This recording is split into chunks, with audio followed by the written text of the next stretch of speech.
I really enjoy what you're doing. You know, tell us more about it. Well, sure. Armed American Radio has a great story behind it, James, and it's worth telling. I enjoy telling the story.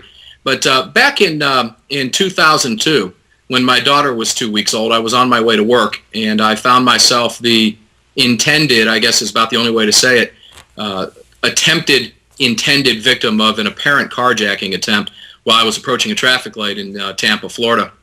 I was lawfully carrying a Glock sidearm, and when the two individuals were unable to get into the vehicle off of my front left bumper, they turned their attention towards me. I drew my weapon and stopped the impending attack against me within a matter of seconds, and this all occurred at a traffic light. I think the whole process probably took about 15 seconds, although it seemed like an eternity. That incident turned into a column that I wrote for Concealed Carry magazine entitled The Importance of Carrying Your Gun 100% of the Time. And from there, I began writing a regular column for Concealed Carry magazine as a charter member.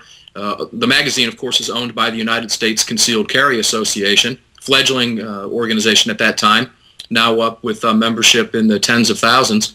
And, you know, the owner and I were sitting at the SHOT Show a couple years ago, and we began talking about how we could elevate the magazine and the USCCA to the next level of media, and Armed American Radio was born. Neither one of us had any idea how to progress at that point, but it later turned into an arrangement with WGKA 920 Intelligent Talk in Atlanta, and within four short months of being on the air, we went from a 1-hour local program broadcast in Atlanta to the fastest growing firearms-related broadcast in America. Currently, right now, in less than 11 months, almost 50 cities, 20 states, and Washington, D.C., from West Palm Beach, Florida, to Anchorage, Alaska. Yeah, that's incredible, Mark. I think what you're doing is just outstanding. Now, let me tell you something you probably didn't know. Do you know I started out in radio? I did not know that. Yeah. Actually, I had a radio show, same name as this show, actually, American Trigger Sports. And I would travel around the country, and I would do basically the same thing, except I was doing it with a microphone, and now I'm doing it with a camera. But I love radio. You know, radio is one of those things that will never go away. It's always right there when you want it. I think you do a marvelous service, and it's very, very convenient. And I've listened to your shows. Hey, there's some great shows there. There's some good material going on there. Well, I appreciate it. You know, we have found ourselves becoming a real force to be reckoned with. You know, there's very few. There's only two that I can think of nationally syndicated programs: Armed American Radio and, of course, Gun Talk.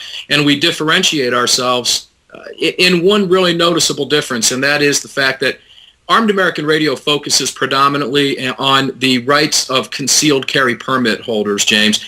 I don't really care too much about the price of Grandpa's shotgun, and no offense, I'm sure it's really nice. But our program is strictly about the 7 to 8 million people and many more who have made a decision to arm themselves, to obtain the concealed carry permit, and to take the classes necessary and take their self-defense seriously. And another thing that we do that we differentiate from, we don't offer airtime to the enemy camp. We don't do it. If you want to listen to the anti-gunners, you can turn on any news network. You can pick up any newspaper. Armed American Radio belongs to us. It belongs to those of us who have made a decision to carry a firearm for our personal defense. And, we've talked to a number of politicians, some of the best trainers in the country. Rob Pincus is on regularly. Mossad is a regular guest. I've got a gentleman that's running for Senate in Alaska coming on this weekend.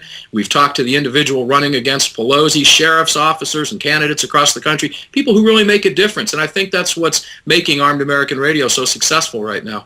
Yeah, absolutely, Mark. And what I really like about it is, as you said, it's very focused on what's going on today. It doesn't get off into, and although I like those other subjects, and certainly I've reviewed a few of them myself, although I like the other subjects, I particularly like what you're doing because it's very relevant to us as citizens of this country to listen to your show. There's a ton of information that you are giving to us. It's an outstanding show. What are some of the goals?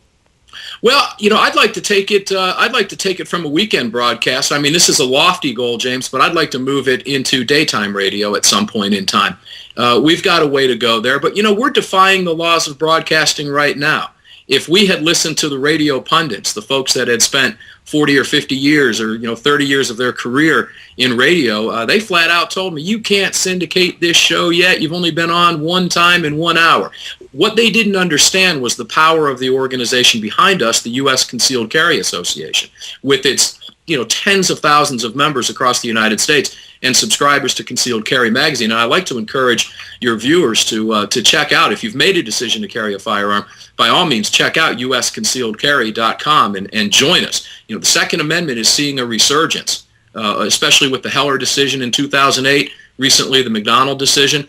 But in a nutshell, I think long-term goal, I'd like to move it from 3 hours up to 4, if possible, if we're going to stay on the weekends. And I would certainly like to take it to daytime. We can listen to, how many conservatives can we listen to on the radio talk about the mosque all day long? You'll get 8 different points of view. None of them are focused on what we're focused on, and I think there's a market for it, quite frankly. No, there's more than just a market. There's a huge market for it out there, right, and it's growing all the time.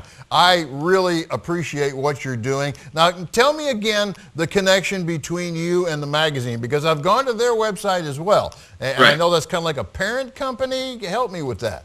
Okay, yeah, sure.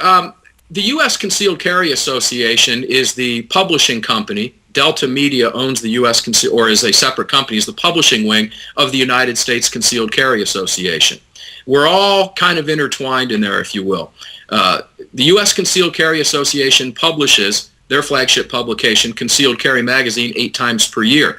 Armed American Radio is right there with their website at U.S. Concealed Carry and the magazine. So we really did, Tim Schmidt and I really did elevate it to the next level of media by taking it from just the magazine and the internet up to the radio. So all 3 of those make up the U.S. Concealed Carry Association, all a part of the same organization. Armed American Radio, Concealed Carry Magazine, and the overall association, the USCCA, or U.S. Concealed Carry Association. Yeah, right. And actually, you've added a lot of dimension there.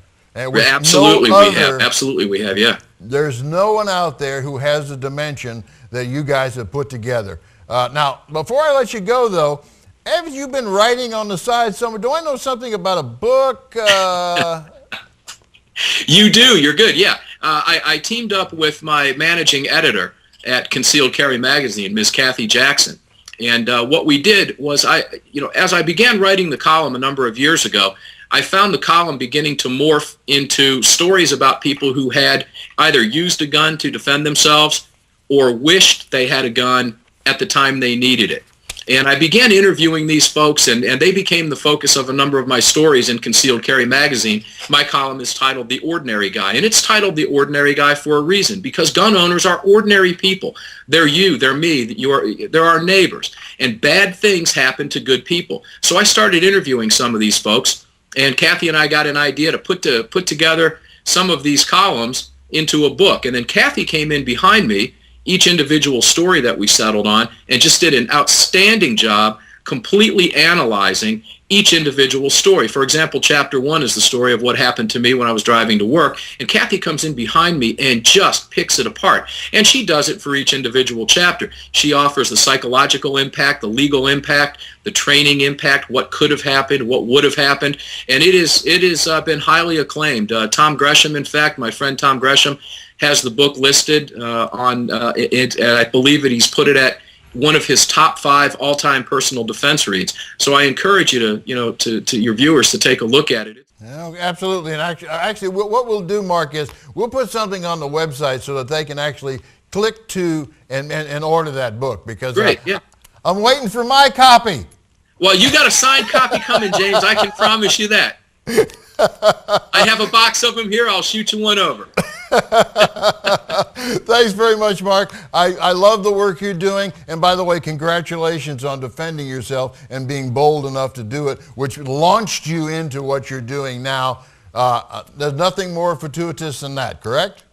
You're right. In a very strange way, I owe 2 criminals a debt of gratitude, to a certain extent. But it has empowered me and it's changed my life, and I believe it's changed many, many thousands of other lives too. People, you know, I'm not alone. I'm one of an estimated 1.5 to 2.5 million people who have had this happen to them, and hopefully never again.